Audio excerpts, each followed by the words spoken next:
Hi, and welcome everyone to the next presentation here at ABG Investor Days. My name is Simon Granat, and I work as an equity analyst at ABG, covering IT and technology companies, in which I also cover Ovzon, which we have the pleasure of hosting here today. And here today, we have the CFO, Noora Jayasekara, and also on a virtual link, we have the CEO, Per Norén, who is joining us from USA. So with that said, I'll leave the word over to you, Per, and you have 15 to 20 minutes, and we'll follow up with a shorter Q&A session. So please go ahead, Per. Thank you, Simon. Thank you very much, and excited to be here today at ABG and talk a little bit about Ovzon and all the things that is happening around the company. Let's go to the next slide, please. There will likely be a delay here. Yes, so this is the commercial.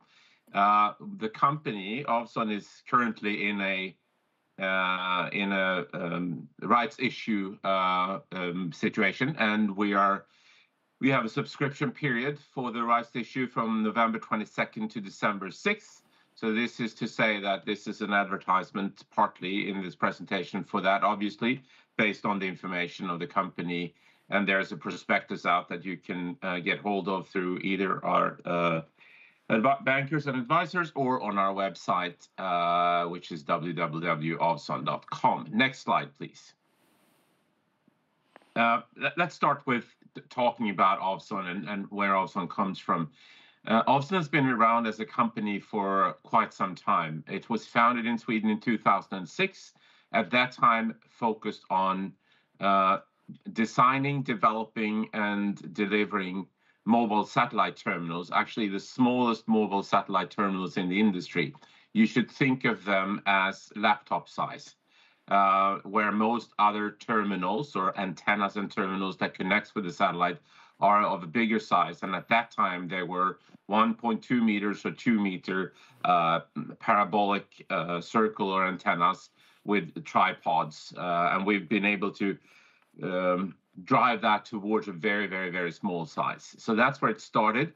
It started in the hands of users of satellite communication. We're listed on NASDAQ Midcap in Stockholm. We have main operations in Sweden, obviously, but in the United States, where our main customer is, the US Department of Defense, and customers spread out through Europe as well. We offer not only the terminals, as was the origin, but a world-class mobile satellite communication solutions we call Ovzon Satcom as a service, and we're focused on organizations and customers that have specific and critical missions. We'll talk a little bit more about that. It's all driven by our ability to deliver something that transmits and receives data and information, videos, etc., over satellite link with the highest performance, so the highest throughput, to the smallest terminal, which drives then our ability to do it in mobile situations, both on land-going, air-going, and maritime-going vessels, as well as in the hands of users. Resiliency or cybersecurity is built in both in the terminal, as well on the satellite and the network, and in the so-called teleport where the signal goes down. And lastly, as a summary of all of it, you can see our revenue there on the right-hand side. You can see that the revenues have through the years and the quarter's been a little up and down. We normally have a very strong fourth quarter due to the customer group we have, that is government customers, that normally starts and ends their fiscal years sometimes in mid-December and at the end of December. We've also invested quite heavily in a couple of big technology programs, the most significant one being our first satellite, Ovzon 3.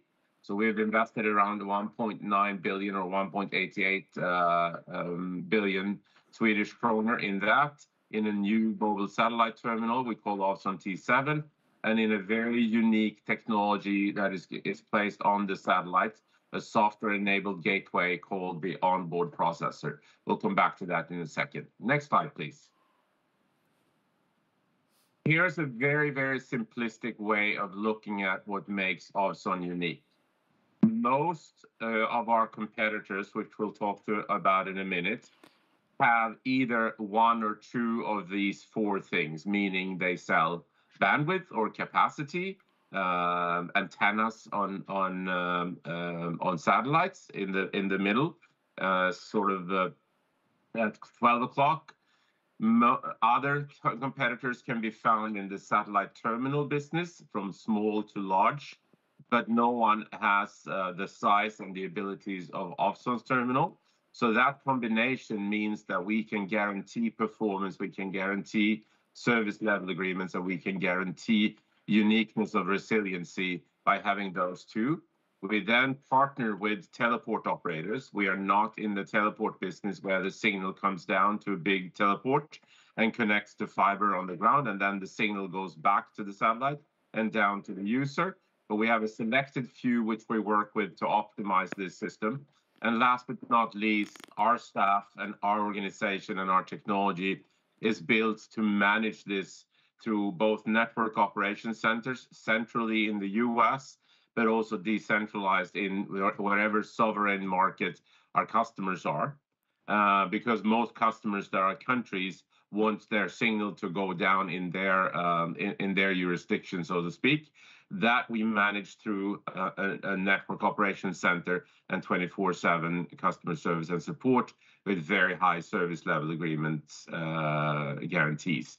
So this is a unique loop that we have that no one else offers. Most of the customers that don't operate with Ovzon have to put this together themselves. So we're a turnkey solution, and we are at the high end of any segment of satellite communications. Next slide, please. Market. So Ovzon was previously, through many years, really focused both on commercial organizations, TV and broadcasting companies. You could think of anything where there was no infrastructure. There was maybe scattered infrastructure for telecommunications, or where there was a need for specific missions that needed guaranteed connectivity. We've honed that in much more. Our customer segments are specifically to be found in the government business and in the NGO areas. So they go from military defense to civil defense, national security, public safety. You can see examples of police, emergency and rescue service. We also, because we're so very good at building smaller antennas and the mobile satellite terminals, we'll start to have applications and solutions for surveillance and any kind of unmanned system in the future. So very focused on areas where their critical missions matters. You can see that our position is that we, as I just said, are integrated SATCOM service. We're very close to the end customer, which we think is extraordinarily important. We are in the premier segment. We have industry-leading customer success rate, up to 99.995 percentage points of guaranteed connectivity. We are very, very fast in both setting up networks and delivering the service with an agility, because we've built an operational concept around it that delivers very high quality in a very short period of time if needed. And we have a technology leadership. We have a number of patents and protections of our intellectual rights, as well as also innovations which we also patent, both on the mobile satellite terminal side as well as on the side of the satellite. I would say this: the market is about $23 billion, the total satellite communications market.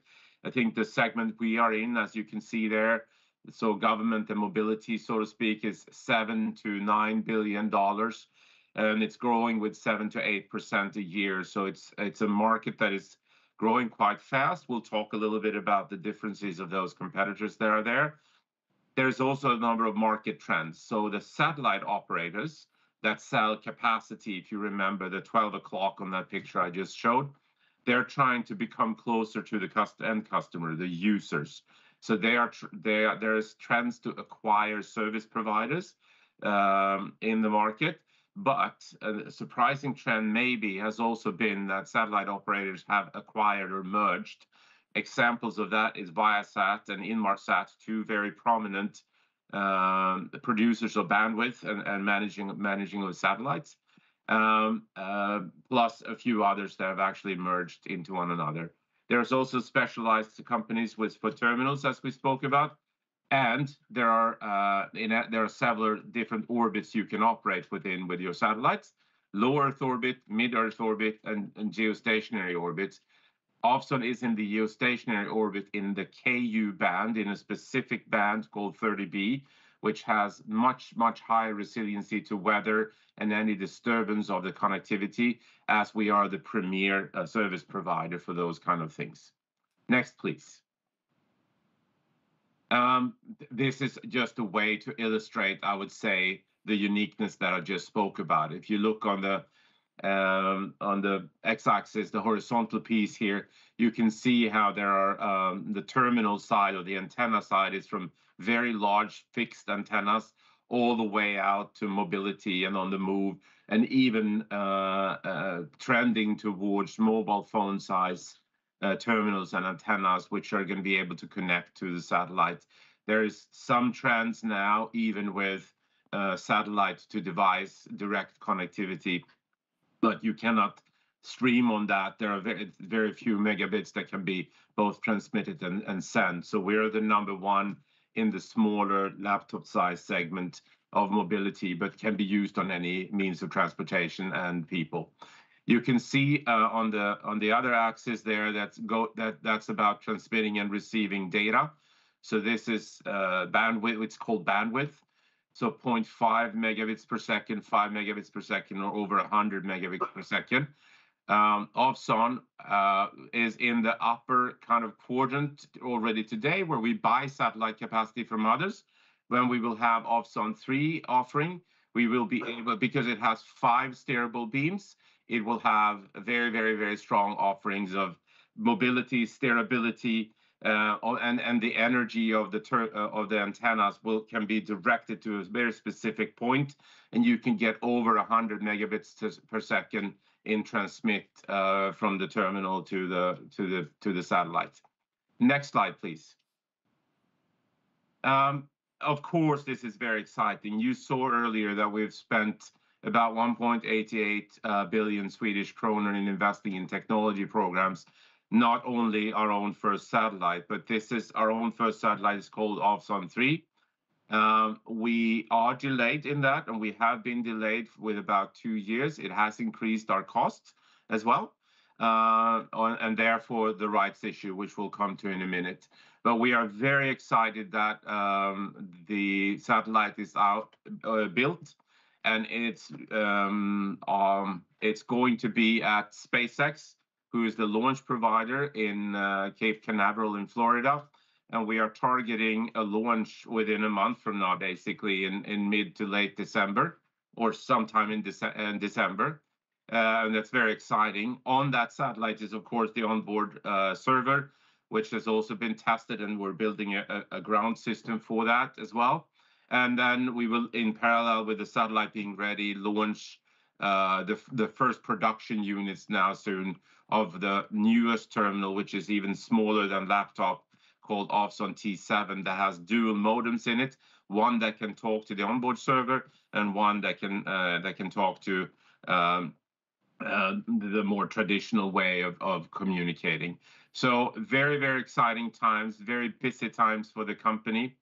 This has led to that we had to switch from another launch provider called Arianespace, French one, that ran out of rocket capacity, and we switched in early in February in 2023 to SpaceX. That increased our costs somewhat in the program, and also the delays has increased the cost. So if we go to the next slide, please, we can talk about that. I think I've talked about this already. You can see the picture of the two terminals that are what we call on the pause terminals, the laptop sized one and the smaller one, the little sister to the big sister here, Ovzon T7. I shall say that it takes about 60 seconds from when you we push one button, you turn the terminal on, it finds the satellite immediately by itself. You don't have to gear it towards it, and you have connectivity within 60 seconds, which is also very, very unique in the satellite communications world. Next slide, please. What I was going to talk about, I think, in a bit, was the rights issue and what that's going to be used to. But before that, maybe this is repetitive to most of you that are listening, but we've had an interesting year from a growth perspective. We actually thought we were determined that we were going to have a similar growth as we had in 2022. But I think the geopolitical situation and the situation in the world, it might sound like that would mean what we deliver is more in need than any time in history. And it's true, but it also means that decisions are going all the way up to politicians. There are not budgets set aside for those specific events that we've experienced, with the situation in Ukraine, the situation in Gaza, environmental catastrophes, immigration movements, etc., etc. So I think the whole ecosystem of decision makers, politicians, NATO, MSB in Sweden, the civil protection agencies, and so on, we're not fully geared, if we take that for what's actually in play now. So it's taken longer to allocate funds and money. You have to play the long game. You have to sell, and you have to shape the market. We've been very successful with the renewals that we've had with the current customers in Europe and the US, and we have added one bigger deal, 4.8 million in April this year. We've had extension of that as well for a big European customer, and we've had some added on business in Italy, in Spain, and also with the US DoD. And we also announced earlier this week that we are in final negotiations with the Swedish Space Corporation through a press release on a larger contract for about $10 million US dollars. So we believe that, it's been a tough year from a growth perspective, but we believe we're in a very good position to harness the work we put in for the long-term growth of the business. And also with the launch of Ovzon 3, that should be a proof that our technology is ready, and our technology will be ready to be used in 2025. We sell directly. You can see on the right-hand side with the order intake, you can see exactly what I said. We sell directly and through partners. We're going through now analyzing all of our partners. As you can see there, we have everyone from a big Airbus to a small Bansat. Bansat is a Colombian partner we have that has been very successful working with the government, with United Nations, and so on, with a number of things for public safety and other things. Next slide, please. And this is what I thought was going to come earlier. So this is the rights issue, which I don't want to make a big deal about, but understanding that it's difficult, obviously, to go out in this current market to ask for more money. But I think it was right. The management and the board of the company decided it was right to do. We're so close in launching the satellite and our technology and capabilities. We've played the long game with growth, so it's going to be we believe strongly in the future of the company and our ability to produce both positive cash flow, profitability, and continued growth. And we're going to try to close this rights issue here in this early December, and the proceeds going to be used for financing operations and based on the adjusted outlook we had to have from 2023 with delayed sales cycles, and also for the completion and launch of Ovzon 3. Next slide, please. And I think going forward, I think I've already mentioned most of this. Really a historic milestone with the launch of Ovzon 3. Of course, executing our plan towards profitable growth, very country-specific, defense, national security, and public safety organized, and a go-to-market organization that actually can take on that work. And then really continue to position us, which we've built upon in 22 and 23 with high-end decision makers in countries that really needs this, finalize our technology programs, accelerate our industrial initiatives, and strengthen our financial position. And with that, we can go to the next slide, please, and we can go over to questions and answers, Simon. Thank you so much, Per, for that presentation. Very interesting to hear your thoughts about current momentum and about the outlook as well. A general question that I often receive from investors is around the LEO space. You did mention it during the presentation, but there are different types of layer in the satellite industry space, and you operate in the geostationary space. But could you talk about how your offering fits into that, and whether you see threats from the likes of Starlinks, etc.? Absolutely, and it's a very good question, and maybe difficult sometimes to understand. We don't really see the low Earth orbit space as a competitor because it serves a different need. I think it's very exciting that the industry has Starlink, OneWeb owned by Eutelsat, Project Kuiper owned by Amazon, that is massively investing in the low Earth orbit capabilities. They are for consumer internet or for consumer connectivity. They will not provide any service level agreements of guaranteed connectivity. They won't have the same size of performance of transmit and receive. So it's really for people in remote areas with their own farms or whatever it might be, for consumers. That's what that is. They are not going to change that business model, we believe. So we think it's a very strong complementary connectivity solution for consumers, where we're very targeted towards the high-end users that need guaranteed uptime, that need guaranteed transmit and receive of high volume of data and videos and information, and that needs a high ability for mobility and resiliency as a built-in security. So low Earth orbit has been spoken about for over 25 years, if not more, and it's now happened, foremost thanks to Starlink in essence. But we see it as a complementary. So we see societies needing that solution and our solution for specialty or unique connectivity. So that's how we view that, and I think it's good for humanity, and it's good for the users that this is happening at the same time. It's very good. Thank you for a detailed answer. And then going into Ovzon 3, obviously it's a large project that is now reaching its final stages. Could you talk about what remains to be done? I know I've asked that question multiple times, but what remains to be done? And then also, is it too early to talk about the next big step after Ovzon 3 has been launched? What's on the agenda? No, we can talk about both. I'll try to do it briefly here, but what needs to be done now is that the satellite needs to get to the launch pad, in Cape Canaveral, SpaceX launch pad.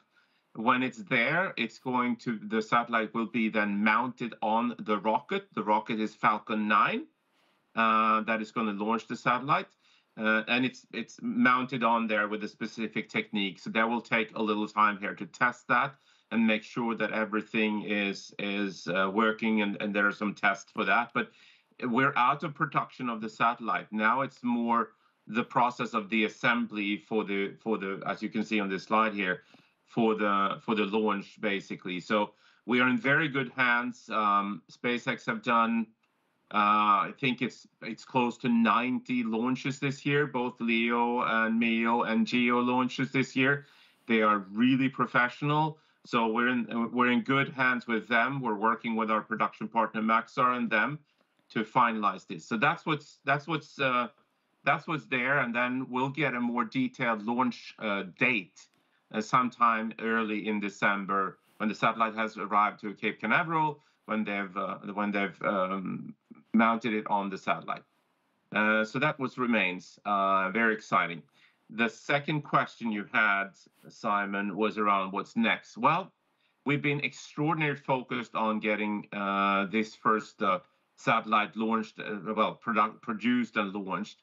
But I would say that one of the key things for the future, we live on leased capacity today from other satellite providers. We'll continue to do that, and we'll continue to then combine that with Ovzon 3.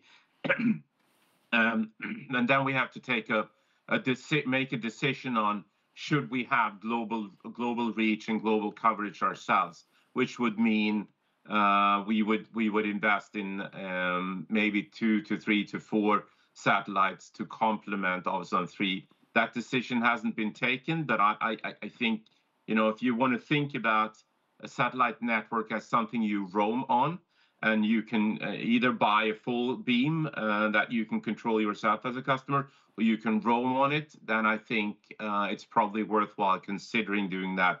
No decision being made, but that's what's on the drawing board right now. Very good. Thank you for that as well. And just a final question, and we are running out of time, but what would you say are your main areas to focus on in 2024?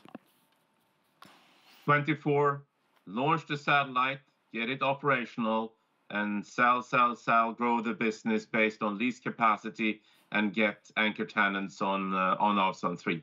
That's market expansion, launch, utilize the technology we've developed, and grow the business to positive cash flow, profitability, and higher levels of revenue.